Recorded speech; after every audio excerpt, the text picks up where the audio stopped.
Empilweni ngikhule ngihlupheka kakhulu ngisemncane, nginganakwe nawo umuntu, kungekho nje onginakile empilweni.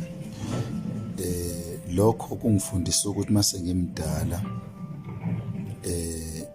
kungifundisa into ezintathu empilweni. Firstly, kungifundisa ukuthi manginake umuntu onginakile. Lokho kwangifundisa ukuthi mangi accept ubumina, mangineliseke ngobumina, ngoba yonke impilo engificile right nebukeka right neyaphambili engifice ngoba nginelisekile ukuba yimina, ngab accepta ukuba yimina noma ngabumukela ubumina. Then ukumukela nje ubumina buyi foundation yempilo yami.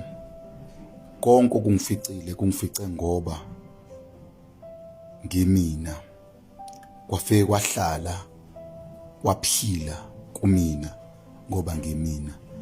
So ilokho nje ngikufundile nje empilweni. Ngafunda okwesithathu ukuthi empilweni mangihlale nje kwiposition yami, nginake indaba zami, nginganaki indaba zabanye abantu. Lokho kungenze ngaphumelela. God bless you.